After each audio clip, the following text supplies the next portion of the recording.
black holes and the second law of thermodynamics.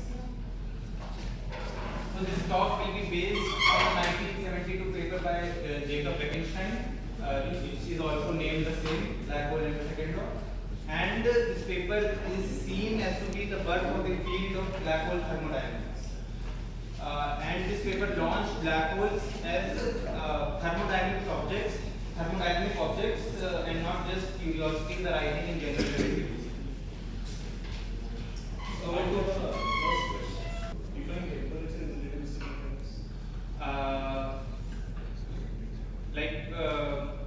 like in general relativity, we can define energy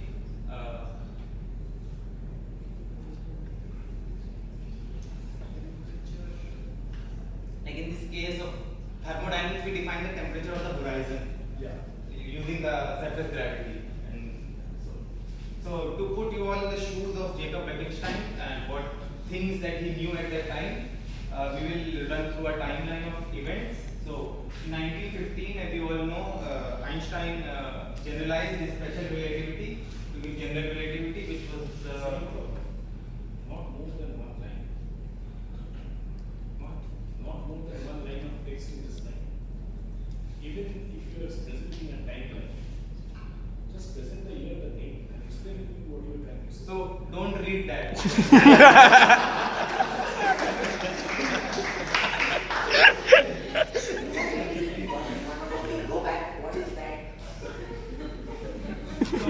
So he gave his theory of general relativity. It was a theory of gravity, and it explained some observations like the perihelion precession of gravity, perihelion precession of Mercury very precisely. Einstein himself thought that the theory is very non-linear and complicated, and a general solution is not possible. But in 1916, Karl Schwarzschild gave the first exact solution, which corresponded to a spherically symmetric non-rotating black hole. And then in 1918, Reisner and Nordstrom generalized this solution to include charged black holes, but they were still non-rotating. Then in 1960, so we have first Schwarzschild gave in 1916, which only had the mass, which only considered the mass of the black hole. Then in 1918, mass and charge. Then in 1963, after quite a long time after Reisner and Nordstrom, Kerr gave his solution, which had mass and spin, the angular momentum of the black hole.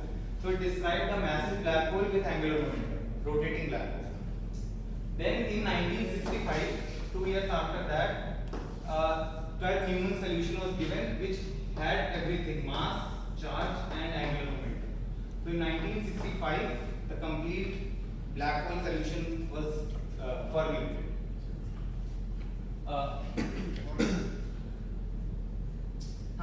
So between 1963, when Kerr found his solution, and when this paper was written in 1972, several key theorems in general relativity were proved by people like Hawking, Penrose, and many others. So we will be focusing on two important theorems which will be relevant for this talk. One of them is the area theorem given by Hawking, and it said that the total area of the black hole can never decrease in a classical process.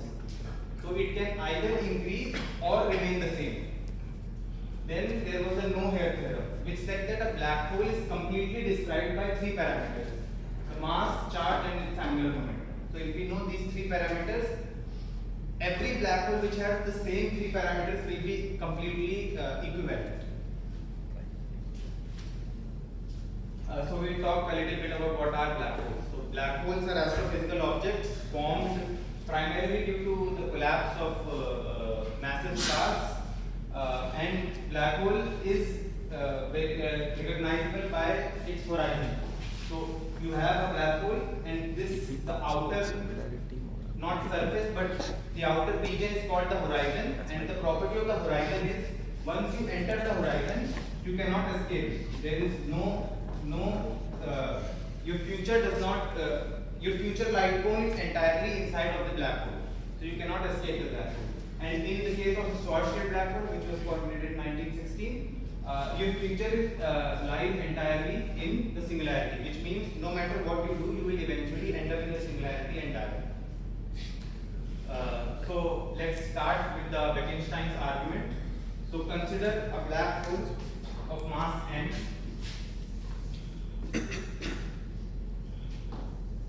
and we take a box filled with some sort of gas of entropy S. Now we lower this box inside, we throw this box inside the black hole. Right. Suppose this box had a mass small m. So the total mass of black hole now becomes m plus small m, neglecting any gravitational radiation that happened during this process. So now when the black hole is settled, we know the mass of the black hole, we know the charge and the angular momentum, since it did not change during the process, we assume that. And now we will ask the question that initially the universe had entropy S, which was the entropy of the box of gas. Now when you throw it inside the black hole, you do not know anything other than these three parameters given by the No-Hair theorem, which means the entropy disappeared. So the entropy of the universe decreased due to this process, which actually was very troublesome at that time, and not expected, and not you cannot have this condition to happen because the second law cannot be violated. So to save the second law of thermodynamics, Wittgenstein came up with a new improved generalized second law, which was the common entropy plus the black hole entropy never decreases. He defined the common entropy as the entropy of the entire universe, entire exterior of the universe. And in the black hole entropy, he defined like with this expression, which is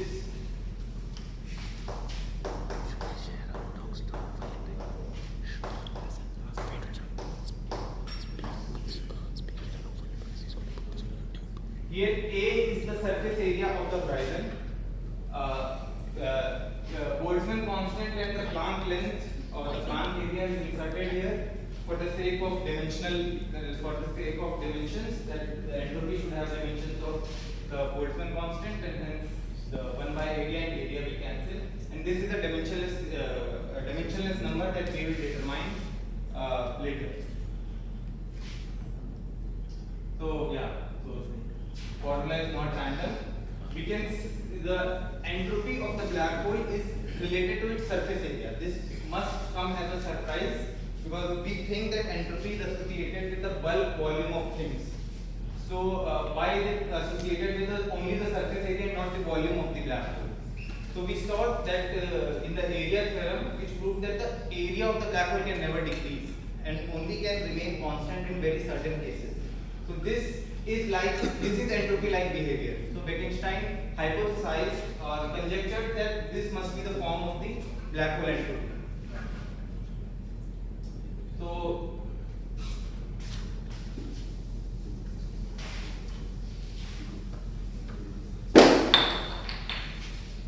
we will now consider a thought experiment where we take a black hole and we shine a black body radiation into it of temperature T. So we will take these constants to be 1, G and C for simplicity. We will assume the laws of geometrical optics to apply, meaning the wavelength of this radiation must be very small compared to the radius of the black hole, given by 2gm by c square. But since we have taken C and G to be 1, it is just 2m. So we will take the wavelength of the radiation to be much smaller than 2m. Next, we will, since the temperature of the radiating black body is T, the order of wavelength will be hc by kT, which is the order of the wavelength of black body. And taking these two relations together, we see that the T is much greater than this expression h by km. So, since suppose energy E is being radiated into the black hole, so the entropy, the decrease in entropy of the exterior of the black hole will be E by T. And using this relation, temperature much greater than h by km, we can show that delta S, the change in entropy of the exterior, is very much less than this expression. K by ME by H bar. Now we can show using some pretty advanced mathematics that the change in area of the black hole due to this radiation. Since radiation has energy and this energy is added into the black hole's mass will increase and hence its surface area will increase. So the minimum change in surface area will be given by this expression 8 pi 2 minus root 3 ME. And we now input this into the formula. We place A here, delta A, and we will get the change in entropy of the black hole. So to save the second law of thermodynamics, this change in black hole entropy must be greater than the change in exterior entropy, because the total entropy of exterior plus the black hole cannot decrease. So this will give the bound on our dimensionless constant eta to be greater than about 0.1 joule.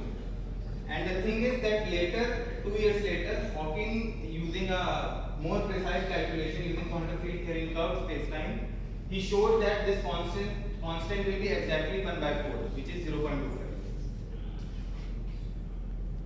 Now I will talk about what happened after Bekenstein came up with this paper.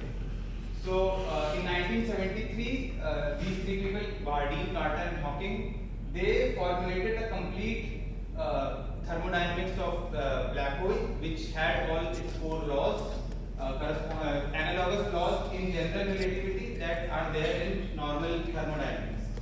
And Hawking did his calculation to show the constant is 1 by 4.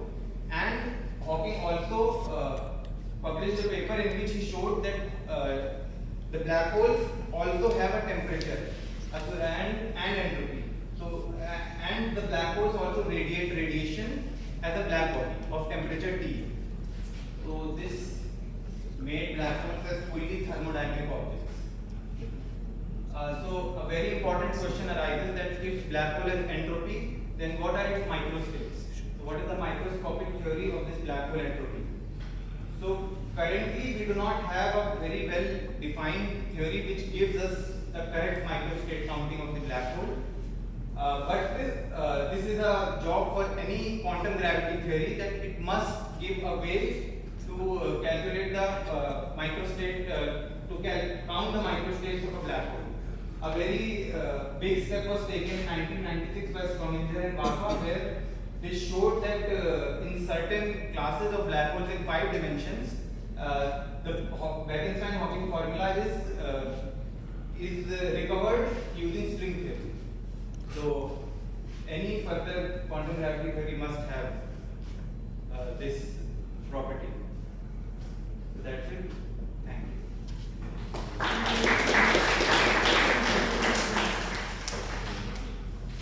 Questions?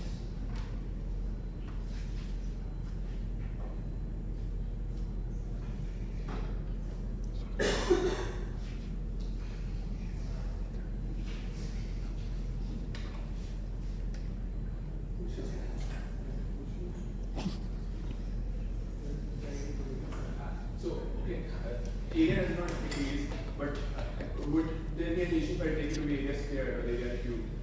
Like, I mean, it will still increase. Yeah, there will be an issue. I mean, he showed, since there is this A1 plus A2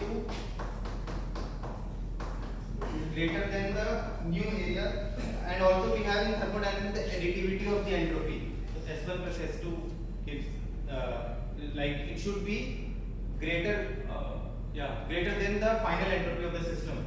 So we can show that this function area it will be linear in the area. This entropy function will be linear in area to follow this law of addition. And just thermodynamics or quantum?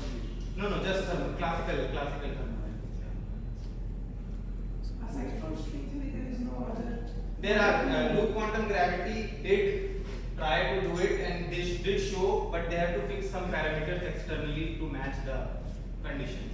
And there are some quantum mechanics like QFT theories that try to do it. They have been successful, but a complete quantum gravity theory is still not able, has still not been able to find this. Good time, sir.